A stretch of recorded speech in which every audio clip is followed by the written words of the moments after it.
Cristiano Ronaldo ametupia goli 2. Lakini sasa hivi ni kama Ureno ameamka. Sasa hii ina maana gani hasa kwa Cristiano Ronaldo?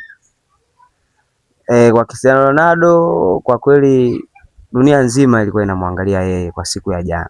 Manake mastaa wale wakubwa wote, tukimwongelea Lionel Messi, tukimwongelea Kylian Mbappe, tukimwongelea Erling Haaland, wote wakina Harry Kane, wote walishatupia. Harry Kane ana goli 2, Lionel Messi ana goli 5. Ukija Haaland ana goli 2, Harry Kane ana goli 2, Mbappe ana goli 4. Kwa hiyo jana kiu kubwa ya mashabiki wa mpira na wapenzi wa soka duniani walikuwa wanamwangalia Cristiano Ronaldo atafanya nini katika ule mchezo wa jana. Walipata ushindi wa goli 5-0, lakini Ronaldo alitupia goli 2. Watu wengi wamefurahi baada ya kuona Ronaldo anarudi katika mbio za kufunga magoli. Sika hatari kabisa kwenye kombe la dunia ni Kylian Mbappe. Mwingine kwenye kombe la dunia hili ni Lionel Messi.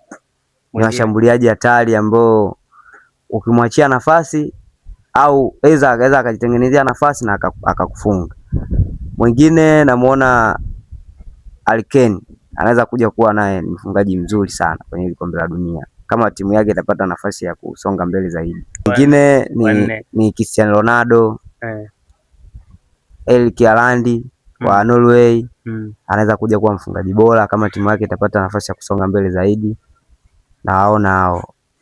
Kwa kumbe hao ili wapate magoli mengi inategemea pia timu zao za taifa zitafanya nini? Inategemea kutokana na muunganiko wa timu. Maana